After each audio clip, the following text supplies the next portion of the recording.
Well, first credit to Ohio State. They made the drive in the fourth quarter and the plays on defense they needed to do to win the game. I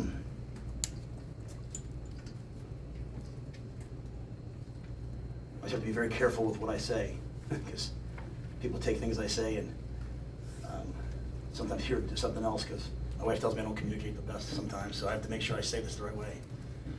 As you go through this, the hardest part of what we did when we went to Temple and what we did when we went to Baylor was getting guys not to say, oh, here we go again, getting guys not to expect to lose, getting everyone, including the people around the program, not to focus on always on what's wrong, but what's right, right? And that's hard, right? You're constantly talking to your staff, your coaches, players. Last week was a low for us since we've been here. Because the minute the game got hard, we kind of looked around like, oh no, what's happening to us? Kind of victims, like, yeah, this is happening to us. And this was a hard week. This was a hard week. But a week that I knew, because of my experiences, it would turn into something good. It would teach. Players would see us, instead of us being defensive as things are said, they would see us stand like men. You know, anyone can just be defensive, like just stand like men in front of them, not blame the players, but work hand in hand with them. And we expected to come here and win the football game. We expected to win. And so I say this, to me, it's so hard because you don't want it to sound like a moral victory because we lost. We're not here to lose. The University of Nebraska, we're not here to lose. But in terms of the development and growth of what you're trying to build, so while the world, everyone wants things to happen quickly, if you want it to be sustainable, if you want it to last forever, you have to do it the right way. I get asked a lot of questions about, why aren't we doing it this way, that way? We're trying to build something sustainable. Maybe it'll work, maybe it won't, who knows? A lot of you guys have seen a lot of guys come here try to do it and it hasn't worked. So I'm trying it a different way. I was proud of that football team today. I was proud. They didn't back down. They had some really tough breaks. They had some things really go against them, even the way we started. And they competed. It was the first time. It's the first time. It's the first time since I've been here that I felt championship mindset in the locker room. Along with the championship mindset, as those who compete know, comes utter disappointment when you lose. So that part's hard. It's hard for the guys. But I saw a group of guys, even at the very end, take the field, going out there to make one more play, have a chance to compete against one of the best teams in the country. So I thought they grew up. I challenged them. It better look this way next week. Some of the football's still tough. It's hard. You're literally, some of our administrators, they hear me on the field. I'm still, you got some young guys out there. You're still coaching things out there in the middle of the game that a year or two you hope that it's second nature. It's just what it is. But for those of us who believe in the long way, the hard way, for those of us who haven't had things handed to us, for those of us who believe in building, for those people who believe in putting in an honest day's work, like I hope while they're disappointed, they're proud what they saw, what they competed. And while I yelled at the officials sometimes and all that, our players didn't let it bother them. Our players just continued to compete. Thought we played with class and dignity. We had a chance to win. So I know that's long. I know it's hard. I don't say that to justify what we're doing. I say that so our players will understand why I'm so proud. Not satisfied. It's very, very, very important. There are no moral victories, but proud. But proud. With that, I'll take what questions you guys have. Can you discuss how you had success against Ohio State's run game, both what you guys did well and what you might have been able to take advantage of in terms of what Ohio State was doing? I thought our defense was dominant all day. Save 3 plays, take away 3 plays. I think on the first one, we were playing a little 3 down and took advantage of it. Tony did such a nice job. We kind of recognized pretty early we were going to be able to rush the passer, so he went back to 4 down. Second one, kind of a condensed set check, and they just, Jeremiah's a really, really good player. He ran by us, and just a nice play by them. They made a play, right? And then really the third one, they just kind of ran a double move out and up and just caught us in the zone coverage where you need someone just to make a great play. We just, we didn't see it. Other than those 3 plays, I think that was probably as good a defense as I've seen, for most of the day. I thought we tackled well, handled the run, won on the perimeter, hit the quarterback. I think that, my eyes aren't very good, so it's hard. I don't know what the third down numbers were, but I thought we were excellent on third down, including some 1 for 10, some third and ones and third and twos, a 4th and 1 stop. So, we won until the last play, we won the turnover battle with Matt Malcolm's great pick. So, I don't think it was anything special. They have a great run game. Chips, they've got great players, got a great coach. I think our guys just played really well, played physical, played hard, got off blocks. We didn't do anything real special today. Ohio State's defense is obviously really good. There's moments, obviously, I'm sure you're thinking about is the goal line situation. There's 4 plays from the 7, all of them were runs. Can you maybe just walk us through the process of those play calls and why you feel like that's a serious football? Yeah, I think you have the ball down there, you need to score a touchdown. I can only really probably talk about the last one. We had them set up to run the speed sweep. We thought we'd get in. When Jalen went down, we thought Jalen went down inside the 1. As the official came out, he's coming down like on the 1-yard line, and then as he runs out, and that's how you spot balls, right? Kind of goes to the 2. We lost Barrett, our fullback, last week, so we had to use defensive players.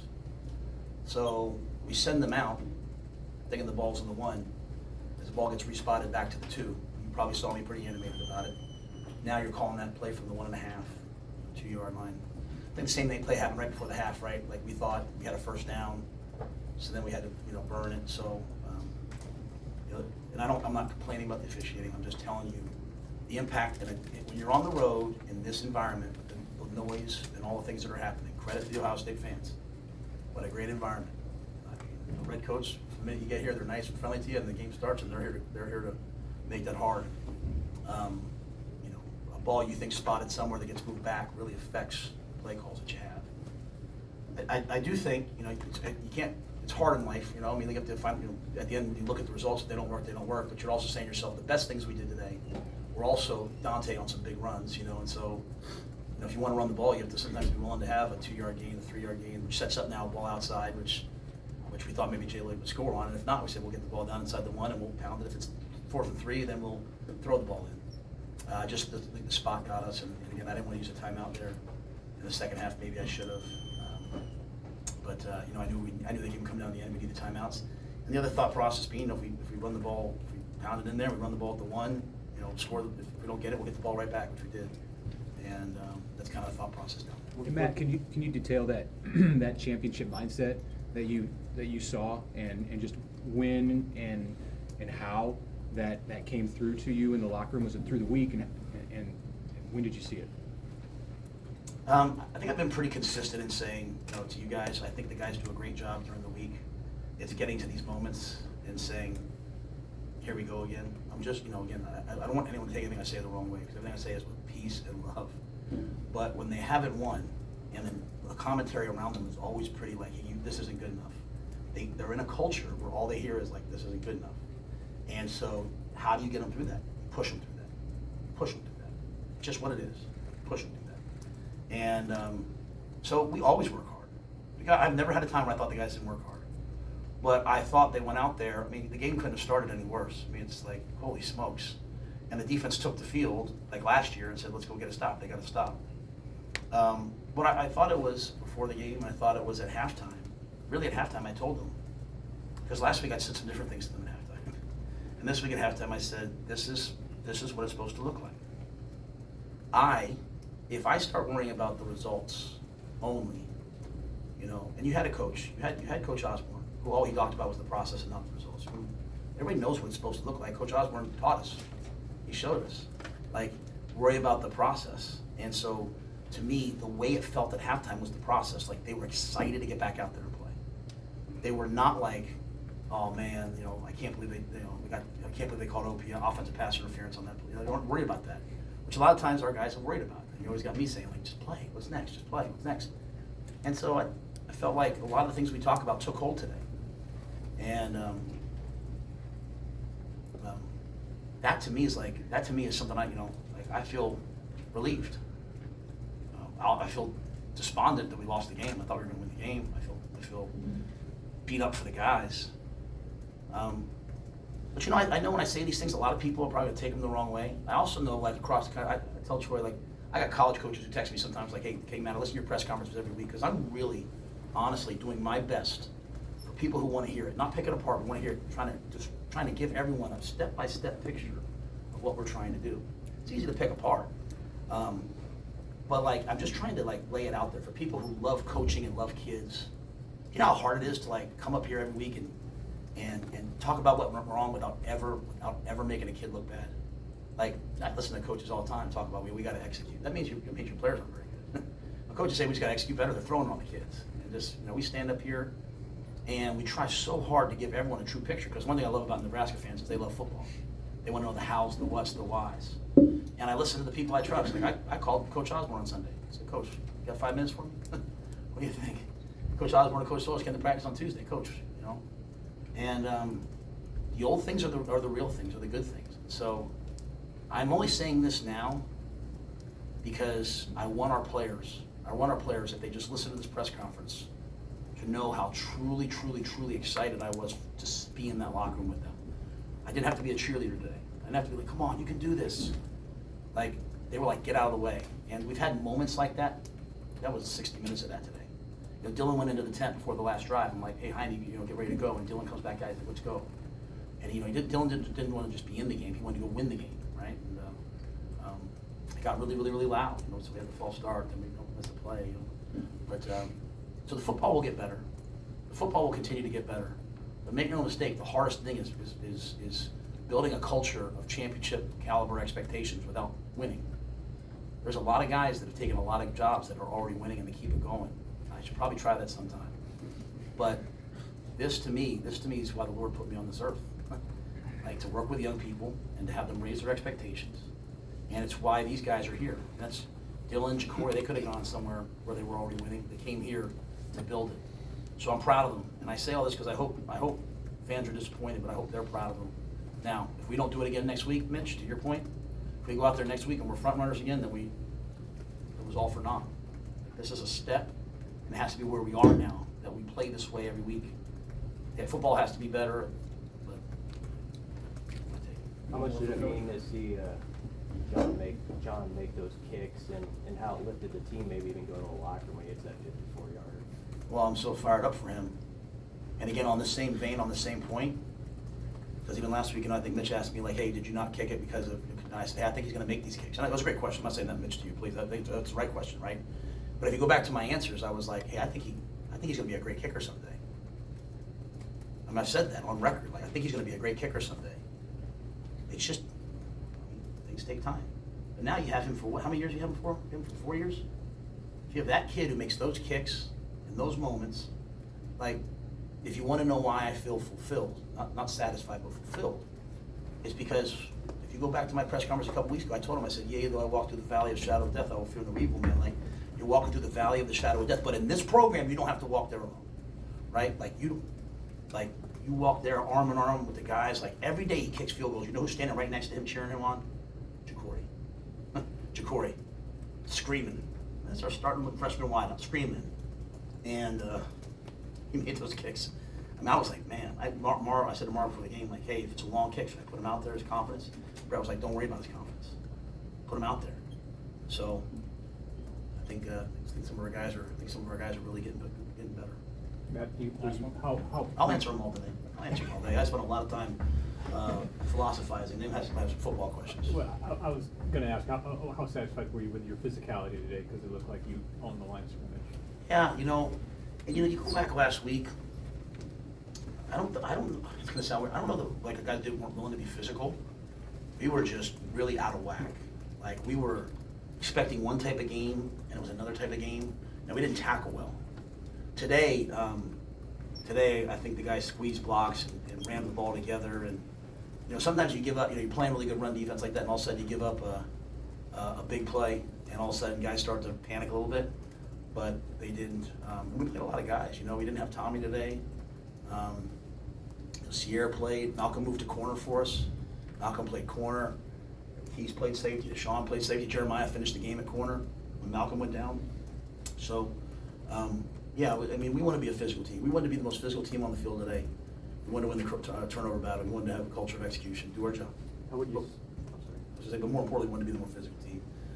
That's a physical team too. Like they play defense, and one of the tough things we're going on is 4 straight games of us going into a team off a bye. A team off a bye has 2 weeks to study you, 2 weeks to prepare for you.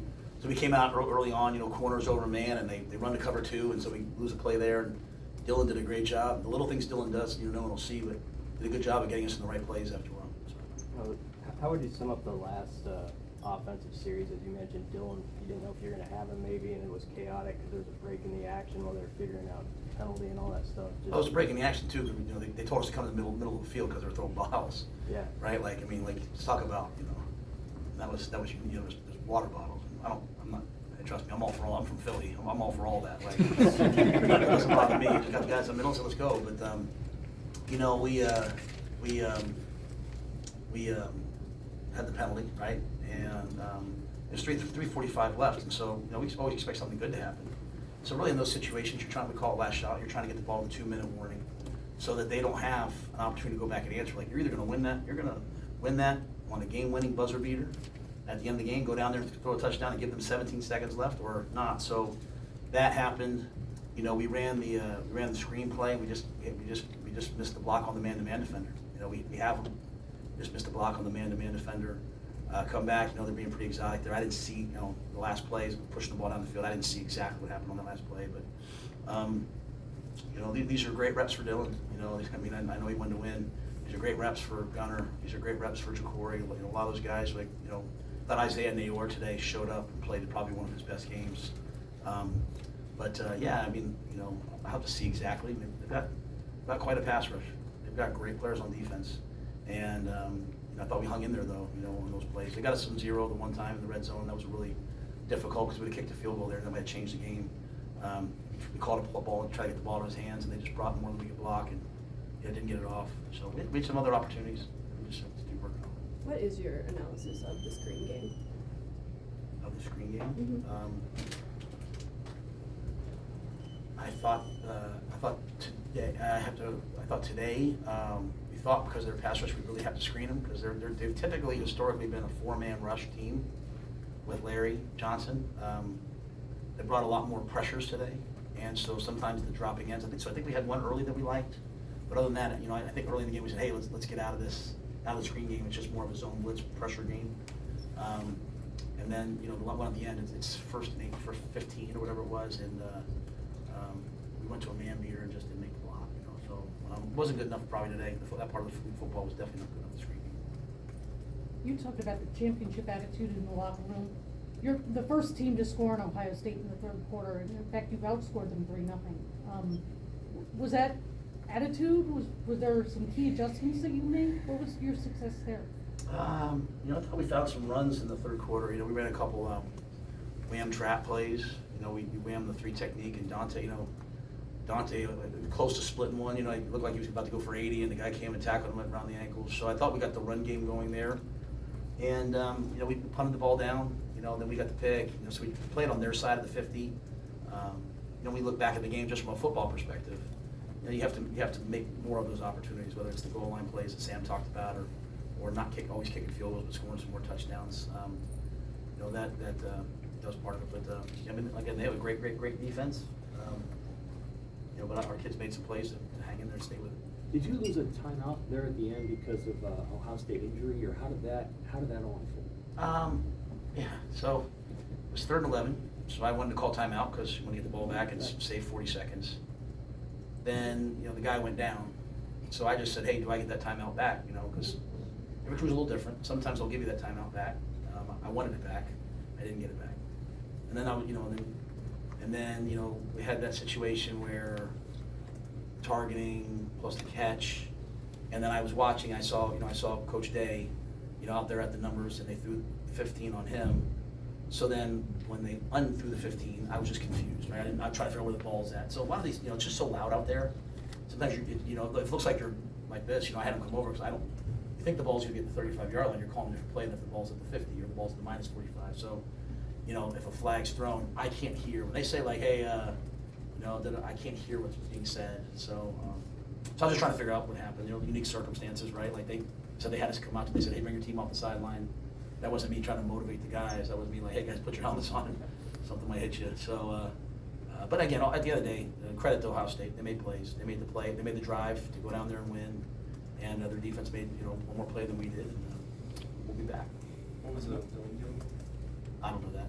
I don't. They say it was in 10. I don't know if he got hit on the shoulder or something. I'm not sure exactly. Anyway. All right. Thank you. Thank you. Coach. We got Malcolm and MJ here.